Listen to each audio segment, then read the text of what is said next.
Assalamualaikum dan selamat pagi murid-murid.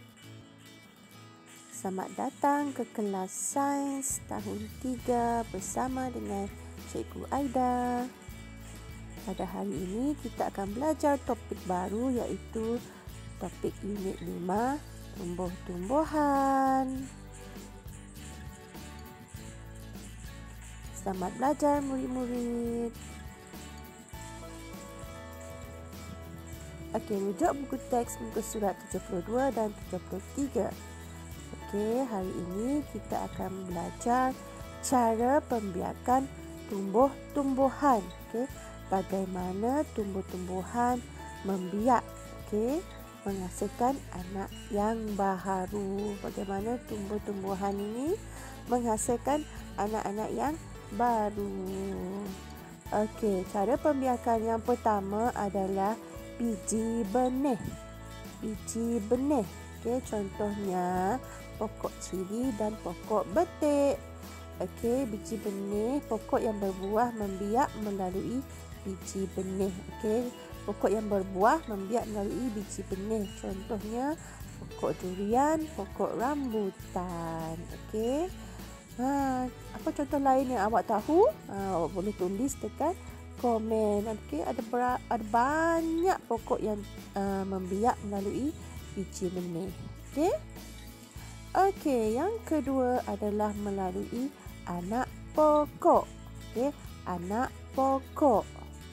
Okey, anak pokok yang tumbuh di sekeliling induknya boleh menjadi pokok baharu. Okey, contohnya pokok pisang dan pokok keladi. Okey, ada anak pokok yang tumbuh di tepi di sekeliling pokok asal, pokok induk dia. Okey. Contoh lain adalah seperti apa? Pokok buluh, pokok nenas. Okey. Kalau awak tahu contoh lain, awak boleh tulis dekat komen. Okey. Seterusnya, yang ketiga adalah batang bawah tanah. Okey. Batang bawah tanah. Batang bawah tanah ialah bahagian pokok yang boleh menjadi pokok baharu apabila ditanam dalam tanah. Contohnya bawang. Okey, apabila awak tanam bawang dalam tanah akan terhasil pokok yang baru ataupun pokok ubi kentang. Okey, contoh lain adalah halia dan juga kunyit. Okey, halia apabila awak tanam balik dalam tanah, halia tu dia akan menghasilkan pokok yang baru. Okey, cuba awak tanya dengan mak awak, betul ke tidak? Betul. Okey, batang bawah tanah. Okey, seterusnya adalah spora. Spora.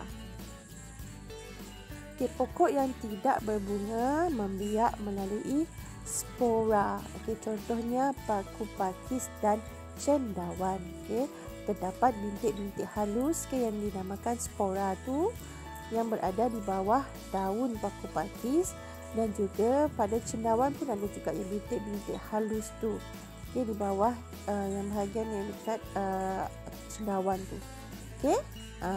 Spora, ingat? Spora. Seterusnya keratan batang. Okey, keratan batang. Okey, keratan batang, pokok yang ditanam boleh menjadi pokok baharu.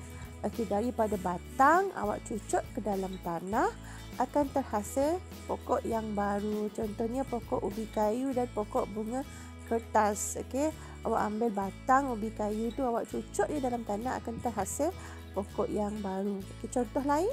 Boleh tak awak bagi tahu cikgu contoh lain? Okey, boleh tulis dekat komen. Okey. Pokok bunga hati-hati. Tahu tak pokok bunga hati-hati? Cuba tanya dengan mak awak. Macam mana ditanam pokok bunga hati-hati?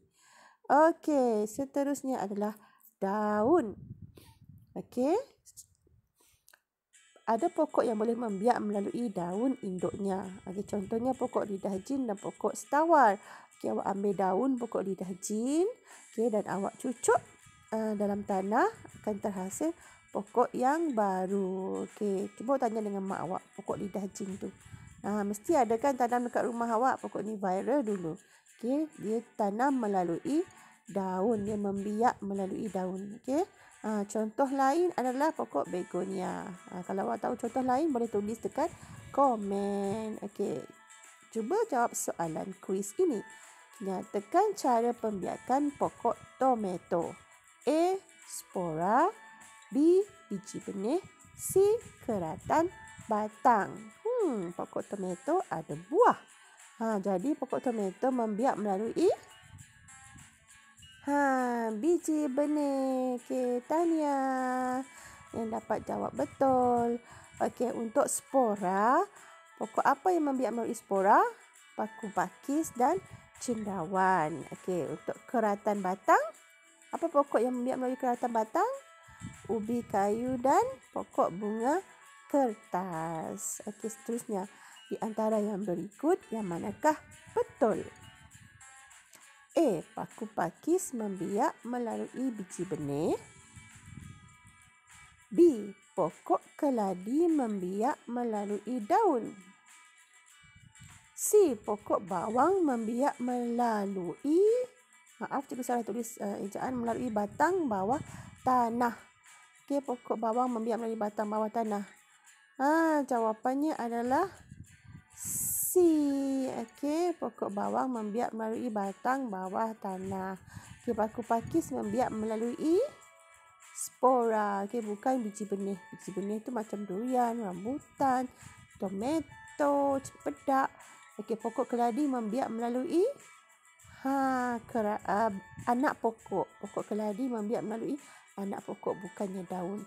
Daun adalah setawan, lidah jin. Okey, terima kasih semua telah menonton video cikgu. Cikgu harap awak ingat kesemua 6 cara pembiakan dan boleh bagi contoh-contoh tumbuhan yang membiak melalui cara pembiakan tersebut. Ingat balik 6 cara pembiakan. Okey, biji benih, keratan batang, batang bawah tanah, daun, anak pokok. Satu lagi. Cuba awak ingat apa lagi satu lagi. Okey. Selamat belajar murid-murid.